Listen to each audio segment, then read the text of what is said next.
जय श्री राधे। पूज्य श्री सद्गुरुदेव भगवान के चरणों में प्रणाम। श्री चैतन्य महापुरुष जी का जीवन चरित्र। आइए आज सुनते हैं धीर भाव। नियमों का बंधन सबको अखरता है। सभी प्राणी नियमों के बंधनों को परित्याग करके स्वाधीन होना चाहते हैं। इसका कारण यही है कि प्राणी मात्र की उत्पत्ति आनंद अथवा प्रेम से हुई। प्रेम में किसी प्रकार का नियम नहीं होता। प्राणी मात्र को प्रेम पीयूष की ही पिपासा है। सभी इसी परम प्रिय पेय के अभाव में अधीर होकर छटपटाते से नजर आते हैं और सभी प्रकार के बंधनों को छिन्न भिन्न करके उसके समीप तक पहुंचना चाहते हैं, किंतु बिना नियमों का पालन किए उस तक पहुंचना भी असंभव है। प्रेम के चारों ओर नियम की परीखा खुदी हुई है। बिना उसे पार किए हुए कोई प्रेम पीयूष तक पहुंच ही नहीं सकता। यह ठीक है कि प्रेम स्वयं नियमों से अतीत है। उसके समीप कोई नियम नहीं, किंतु साथ ही वह नियम के बिना प्राप्त भी नहीं हो सकता। एक बार किसी भी प्रकार से ही प्रेम से पृथक हो गए अथवा अपने को उससे पृथक मान ही बैठे तो बिना नियमों की सहायता के उसे फिर से प्राप्त नहीं कर सकते। प्रेम को प्राप्त करने का एकमात्र साधन नियम ही है। जो प्रेम के नाम से नियमों का उल्लंघन करके विषय लोलुपता के वशीभूत होकर अपनी इंद्रियों को उनके प्रिय भोगों से तृप्त करते हैं, वे दंभी हैं। प्रेम के नाम से इंद्रिय वासनाओं को तृप्त करना ही उनका चरम लक्ष्य है। प्रेम तो कल्पतरु है। उसकी उपासना जो मनुष्य जिस भाव से करेगा उसे उसी वस्तु की प्राप्ति होगी। जो प्रेम के नाम से अच्छे अच्छे पदार्थों को ही चाहते हैं उन्हें वे ही मिलते हैं। जो प्रेम का बहाना बनाकर सुंदर सुंदर विषय भोगना चाहते हैं उन्हें उनके इच्छानुसार विषयों की ही प्राप्ति होती है। किंतु जो प्रेम के नाम से प्रेम को ही चाहते हैं और प्रेम के सिवा यदि त्रिलोकी का राज्य भी उनके सामने आ जाए तो उसे भी वे पीछे ठुकरा देते हैं। बहुधा लोगों को कहते सुना है कि स्वर्ग के सुखों की तो बात ही क्या, हम तो मोक्ष को भी ठुकरा देते हैं। ये सब कहने की बातें हैं। सुंदर मिठाई को देखकर ही जिनके मुख में पानी भर आता है वे स्वर्ग के दिव्य दिव्य भोगों को भला कैसे ठुकरा सकेंगे। वे अज्ञ पुरुष स्वर्ग के सुखों से अनभिज्ञ हैं। जिसने चिरकाल तक नियमों का पालन नहीं किया उसका चित्त अपने वश में हो सकेगा, वह कभी प्रेमी बन सकेगा, इसका अनुमान त्रिकाल में भी नहीं किया जा सकता। नियमों का पालन करने में सभी को झुंझलाहट होती है, किंतु जो धीर पुरुष हैं जिनके ऊपर प्रभु की कृपा है वे तो मन को मारकर इच्छा के विरुद्ध भी नियमों का पालन करते हैं और धीरे धीरे नियमों के पालन से उनमें दृढ़ता, तत्परता, नम्रता तथा दीनता और सहनशीलता आदि सद्वृत्तियां आने लगती हैं। जो नियमों से झुंझलाकर उन्हें छिन्न भिन्न करना चाहते हैं उनके हृदय में पहले तो नियमों के प्रति द्वेष उत्पन्न होता है। द्वेष से उस नियम के विरुद्ध प्रचार करने की इच्छा उत्पन्न होती है। द्वेष बुद्धि से किसी के विरुद्ध प्रचार करने से क्रोध उत्पन्न होता है। क्रोध से उस काम में इतनी अधिक आसक्ति हो जाती है कि उसके विरुद्ध प्रचार करने के लिए वह बुरे बुरे घृणित उपायों को भी काम में लाने लगता है। उन बुरे कामों से ही उसका सर्वस्व नाश हो जाता है। श्री चैतन्य महाप्रभु का कीर्तन बंद मकान में होता था। ऐसा उस समय भक्तों ने नियम बना रखा था कि अनधिकारियों के पहुंचने से भावों में सांसारिकता का समावेश न होने पावे। लोगों के हृदयों में संकीर्तन को देखने की उत्सुकता उत्पन्न हुई। उन्हें यह नियम बहुत ही अखरने लगा। उन्हें प्रभु के इस नियम के प्रति झुंझलाहट होने लगी। जो श्रद्धावान थे वे तो अपने मन की झुंझलाहट को रोककर धैर्य के साथ प्रतीक्षा करने लगे और कीर्तन के अंत में उन्होंने नम्रतापूर्वक कीर्तन में प्रवेश करने की प्रार्थना की। उन्हें अधिकारी समझकर दूसरे दिन से प्रवेश करने की अनुमति मिल गई और वे उसी नियम पालन के प्रभाव से जीवन में उत्तरोत्तर उन्नति करते हुए सद्वृत्तियों की वृद्धि के द्वारा प्रभु के पाद पद्मों तक पहुंच गए। किंतु जो उस नियम के कारण अपनी झुंझलाहट को नहीं रोक सके उन्हें संकीर्तन के प्रति द्वेष उत्पन्न हुआ। द्वेष के कारण वे वैष्णवों के शत्रु बन गए। संकीर्तन के विरुद्ध प्रचार करने लगे और संकीर्तन को नष्ट करने के लिए भांति भांति के बुरे बुरे उपाय काम में लाने लगे। उनके क्रूर कर्मों के द्वारा संकीर्तन नष्ट नहीं हुआ, प्रत्युत विरोध के कारण उसकी तो अधिकाधिक वृद्धि ही हुई। किंतु वे दुष्ट स्वभाव के मनुष्य स्वयं अधोगति के अधिकारी हुए। उन्होंने शुभ नियम के प्रति असहिष्णुता के भाव प्रदर्शित करके अपने आप को गड्ढे में गिरा दिया। इन विरोधियों के कारण ही संकीर्तन देशव्यापी बन सका। इस प्रकार इन दुष्ट पुरुषों के विरोध से भी महात्मा पुरुषों के सत्कार्यों में बहुत ही सहायता मिलती है। इसलिए सत्पुरुषों के शुभ कामों का दुष्ट प्रकृति के पुरुष कितना भी विरोध करें, वे उससे घबराते नहीं हैं, किंतु उस विरोध के कारण और भी दूने उत्साह के साथ उस कार्य में प्रवृत्त हो जाते हैं। संकीर्तन के विरोधियों ने संकीर्तन को रोकने के लिए भांति भांति के उपाय किए, लोगों में उनके प्रति बुरे भाव उत्पन्न किए, लोगों को संकीर्तन के विरुद्ध उभारा, उसकी अनेकों प्रकार से निंदा की, किंतु वे सभी कामों में असफल रहे। इस प्रकार महाप्रभु अपने प्रेमी भक्तों के सहित श्री कृष्ण संकीर्तन में सदा संलग्न रहने लगे। किंतु कुछ बहिर्मुखी वृत्ति वाले पुरुष संकीर्तन के विरोधी बन गए। रात्रि भर संकीर्तन होता था, भक्तगण जोर से हरि बोल की ध्वनि करते, आसपास के लोगों के निद्रा सुख में विघ्न पड़ता। इसलिए वे भांति भांति से कीर्तन के विरुद्ध भाव फैलाने लगे। कोई कहता ये सब लोग पागल हो गए हैं, तभी तो रात्रि भर चिल्लाते रहते हैं। क्या बतावें, इनके कारण तो सोना भी हराम हो गया है। कोई कहता सब एक से ही इकट्ठे हो गए हैं। ज्ञान योग तप जप में तो बुद्धि की आवश्यकता होती है, परिश्रम करना पड़ता है, इसमें कुछ करना धरना तो पड़ता ही नहीं, चिल्लाना ही है। सो सभी तरह के लोग मिलकर चिल्लाते रहते हैं। कोई बीच में ही कह उठता है, अजी हत्या की जड़ तो वह श्रीवासिया बामन ही है। भीख के रोट लग गए हैं, मांग कर खाते हैं, मस्ती आ गई है, 4 पैसे पास में हो गए, उन्हीं की गर्मी के कारण रात्रि भर चिल्लाता रहता है। और भी 10-20 बेकार लोगों को इकट्ठा कर लिया है, इसके पीछे हम सभी लोगों का नाश होगा। इतने में ही एक कहने लगे, मैंने आज ही सुना है, राजा की तरफ से 2 नावें सभी कीर्तन वालों को बांधकर ले जाने के लिए आ रही हैं।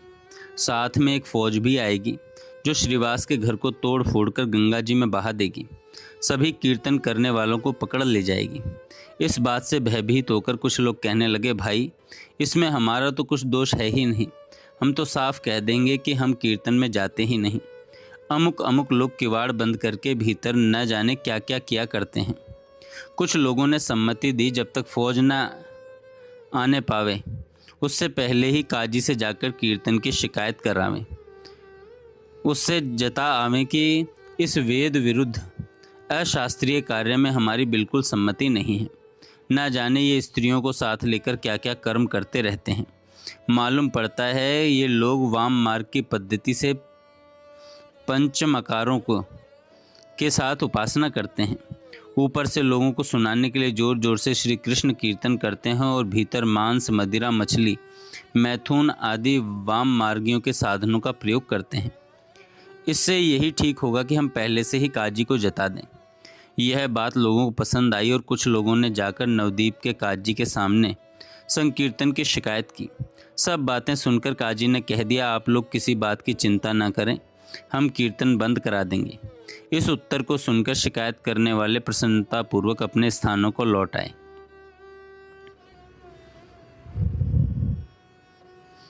अब तो बाजार में संकीर्तन के संबंध में भांति भांति की अफवाहें उड़ने लगी।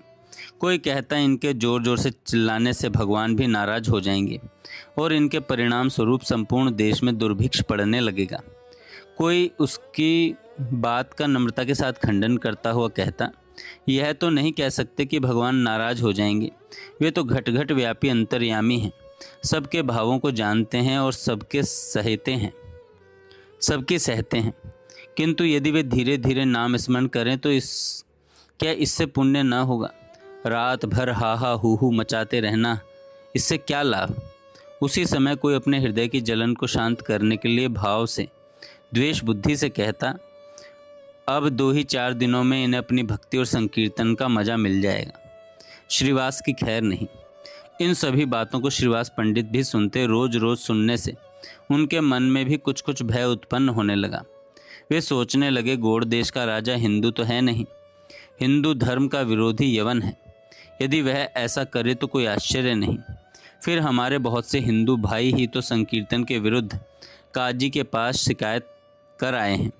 ऐसी स्थिति में बहुत संभव है हम सब लोगों को भांति भांति के कष्ट दिए जाएं। लोगों के मुख से ऐसी ऐसी बातें सुनकर कुछ भोले भक्त तो बहुत ही डर गए। वे श्रीवास पंडित के पास आकर सलाह करने लगे कि अब क्या करना चाहिए। उन सब की बातें सुनकर श्रीवास पंडित ने कहा, भाई अब जो होना होगा सो होगा। श्री नरसिंह भगवान सब भला ही करेंगे। हम कृष्ण कीर्तन ही तो करते हैं, देखा जाएगा, जो कष्ट आएगा उसे सहेंगे। श्रीवास पंडित ने भक्तों को इस भांति समझा दिया, किंतु उनके मन में भय बना ही रहा। तो भी उन्होंने अपने मनोगत भावों को प्रभु के सन्मुख प्रकट नहीं किया।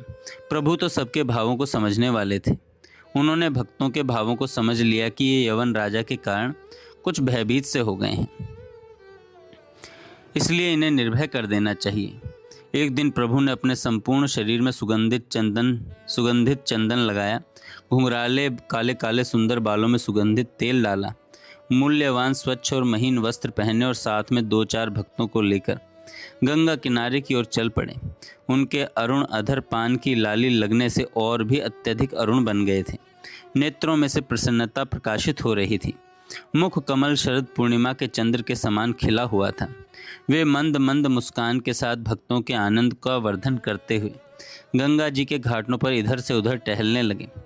जो सात्विक प्रकृति के भगवत भक्त थे, वे तो प्रभु के अद्भुत रूप लावण्य को देखकर मन ही मन परम प्रसन्न हो रहे थे, किंतु जो बहिर्मुख वृत्ति के निंदक पुरुष थे, वे आपस में भांति भांति की आलोचना प्रत्यालोचना करने लगे। परस्पर में एक दूसरे से कहने लगे, यह निमाई पंडित भी अजीब आदमी मालूम पड़ता है, इसे जरा सा भी भय नहीं है। संपूर्ण शहर में हल्ला हो रहा है, कल सेना पकड़ने आएगी, सबसे पहले निमाई पंडित को ही बांधकर नाव पर चढ़ाया जाएगा। इन सब बातों को सुनने पर भी यह राजपुत्र के समान बन ठनकर हंसता हुआ घूम रहा है। इसके चेहरे पर सिकुड़न भी मालूम नहीं पड़ती।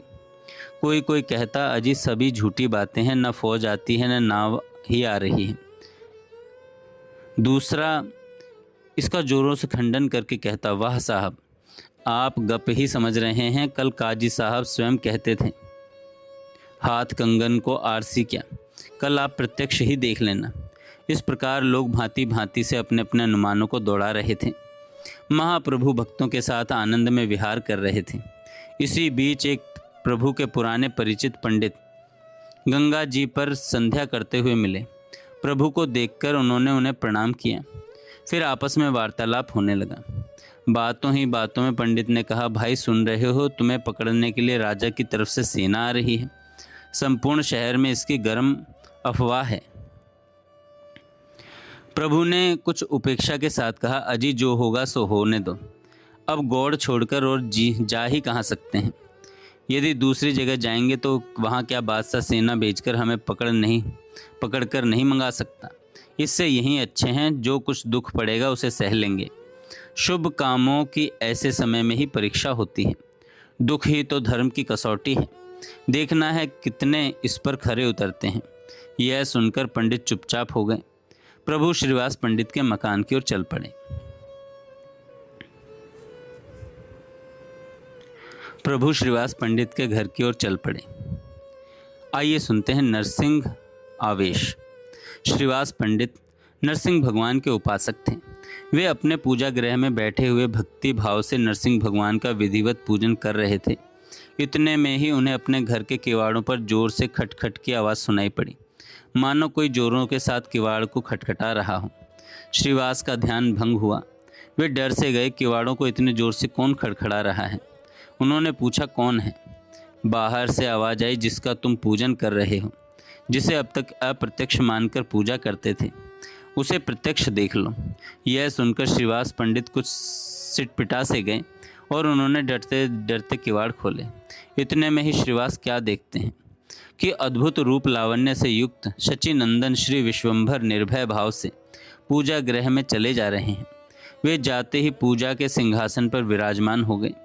श्रीवास पंडित को ऐसा प्रतीत हुआ कि साक्षात विष्णु भगवान विश्वंभर के रूप में प्रकट हुए हैं। उनके 4 हाथ में शंख, चक्र, गदा और पद्म सुशोभित हो रहे हैं। गले में वैजयंती माला पड़ी हुई है। एक बड़े भारी मत्त सिंह की भांति बार बार हुंकार कर रहे हैं। श्रीवास प्रभु के ऐसे भयंकर रूप को देखकर भयभीत से हो गए। भगवान के सिंहासन पर बैठे प्रभु घोर गंभीर स्वर से सिंह की भांति दहाड़ते हुए कहने लगे, श्रीवास, अभी तक तुमने हमें पहचाना नहीं। अद्वैताचार्य तो हमारी परीक्षा करने के ही निमित्त शांतिपुर चले गए। तुम्हें किसी प्रकार का भय नहीं करना चाहिए। हम एक एक दुष्ट का विनाश करेंगे। भक्तों को कष्ट पहुंचाने वाला कोई भी दुष्ट हमारे सामने बच ना सकेगा। तुम घबराओ मत, शांत चित्त से हमारी स्तुति करो। प्रभु के इस प्रकार आश्वासन देने पर श्रीवास पंडित कुछ देर बाद प्रेम में विवल होकर गदगद कंठ से स्तुति करने लगे। स्तुति में कहते हैं, हे भक्त भयहारी भगवान, आप प्रसन्न हो, मैं आपकी स्तुति करता हूँ। प्रभु, आपकी मेघ के समान सलोनी श्याम सुंदर मूर्ति है। शरीर पर बिजली के समान चमकीला पीतांबर शोभायमान है। गुंजाओं के भूषणों से तथा मयूर पिच्छ के मुकुट से आपका श्रीमुख देदीप्यमान है। गले में वनमाला विराजमान है। एक हाथ में दही भात का कोर लिए होने से तथा अन्य स्थानों में लकुटी, नरसिंहा और मुरली से आपकी शोभा अत्यंत ही बढ़ी हुई है। आपके चरण युगल बड़े ही कोमल हैं और नंद बाबा को आप पिता कहकर पुकारते हैं। ऐसे आपके लिए केवल आपकी ही प्राप्ति के निमित्त मैं प्रणाम करता हूँ। इस श्लोक को पढ़ने के अनंतर वे दीन भाव से कहने लगे, विश्वंभर भगवान की जय हो, विश्व रूप अग्रज की जय हो, शचि नंदन की जय हो, जगन्नाथ प्रिय की जय हो, गौर सुंदर की जय हो, मदन मोहन की जय हो, नरसिंह भय भंजन प्रभु की जय हो। इतने दिनों से मैं अज्ञान अंधकार में इधर उधर भटक रहा था। आज गुरु रूप से प्रभु साक्षात आपके दर्शन हुए। आज आपने असली स्वरूप प्रकट करके मुझ पामर प्राणी को परम पावन बना दिया। आप ही ब्रह्मा हैं, आप ही विष्णु हैं, आप ही शिव हैं। आपकी जय हो। श्रीवास के इस प्रकार स्तोत्र पाठ करने पर प्रभु ने उन्हें आज्ञा दी, तुम अपने संपूर्ण परिवार के सहित हमारी पूजा करो, हमसे मनोवांछित वरदान मांगो। प्रभु की आज्ञा शिरोधार्य करके श्रीवास पंडित ने अपने घर की संपूर्ण स्त्रियों को, बाल बच्चे तथा दास दासियों को एकत्रित किया और सभी मिलकर आनंद तथा उल्लास के साथ प्रभु की पूजा करने लगे। पिता के समान पूज्य और वृद्ध श्रीवास पंडित इस बात को बिल्कुल भूल ही गए कि हमारे मित्र पंडित जगन्नाथ मिश्र के छोटे पुत्र हैं ये, जिन्हें हमने गोद में खिलाया है और जो हमारा सदा पिता के समान सम्मान करते हैं। उस समय उन्हें यह पूर्ण भाव हो गया था कि साक्षात नरसिंह भगवान ही प्रकट हुए हैं। इसलिए विष्णु पूजा के निमित्त जितनी सामग्री एकत्रित की वह सब की सब प्रभु की पूजा में लगा दी। श्रीवास के घर की स्त्रियों ने अपने अपने हाथों से प्रभु के गले में मालाएं पहनाई, उनके मस्तक के ऊपर पुष्प चढ़ाए और उन्हें साष्टांग प्रणाम किया। प्रभु ने भी उनके मस्तकों पर अपना चरण रखकर आशीर्वाद दिया, तुम सबकी हम में भक्ति हो। इस प्रकार सभी ने मिलकर भक्ति भाव के साथ प्रभु का पूजन किया। इसके अनंतर जोर से हुंकार करते हुए प्रभु ने गंभीर स्वर में कहा, श्रीवास, तुम्हें चिंता नहीं करनी चाहिए। तुम अनन्य भाव से हमारा ही तो स्मरण कीर्तन करते हो, फिर डर की क्या बात है। बादशाह की क्या ताकत है जो हमारे विरुद्ध कुछ कर सकेगा। यदि वैष्णवों को पकड़ने के लिए नाव आएगी तो सबसे पहले नाव में हम ही चढ़ेंगे और जाकर बादशाह से कहेंगे, तुमने कीर्तन रोकने की आज्ञा दी है। यदि काजियों के कहने से तुमने ऐसा किया है तो उन्हें यहाँ बुलाओ और वे अपने शास्त्र के विश्वास के अनुसार प्रार्थना करके सभी से अल्लाह या खुदा कहलवाएं। नहीं तो हम सभी हिंदू, यवन, पशु पक्षी आदि जीवों से कृष्ण कृष्ण कहलवाएंगे। इस प्रकार सभी जीवों के मुख से कृष्ण कीर्तन कराकर हम संकीर्तन का महत्व प्रकाशित करेंगे। यवनों से भी श्री कृष्ण कहलवाएंगे। यदि इतने पर भी वह न मानेगा तो हम उसका संहार करेंगे। तुम किसी बात की चिंता मत करो, निर्भय हो जाओ। हम तुम्हें अभी बताते हैं कि यह सब किस प्रकार हो सकेगा। इतना कहकर प्रभु ने श्रीवास पंडित की भतीजी को अपने पास बुलाया। उसका नाम नारायणी था। उसकी अवस्था लगभग 4 वर्ष की होगी।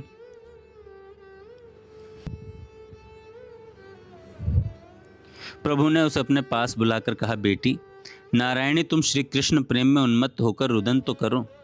बस इतना सुनना था कि वह 4 वर्ष की बालिका श्री कृष्ण प्रेम में मूर्छित होकर गिर पड़ी और जोर से हा कृष्ण कहकर रुदन करने लगी।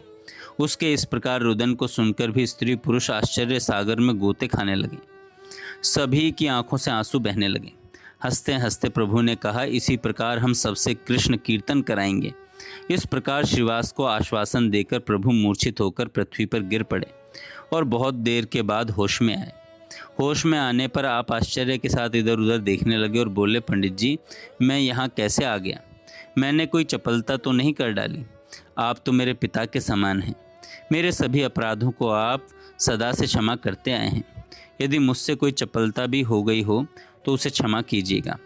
मुझे कुछ भी मालूम नहीं है कि मैं यहाँ कैसे आया और मैंने क्या क्या कहा। प्रभु की इस प्रकार भोली भाली बातें सुनकर श्रीवास पंडित ने विनीत भाव से कहा, प्रभु मुझे चिरकाल तक भ्रम में रखा, अब फिर से मुझे भ्रम में न डालिए, मेरी अब छलना न कीजिए।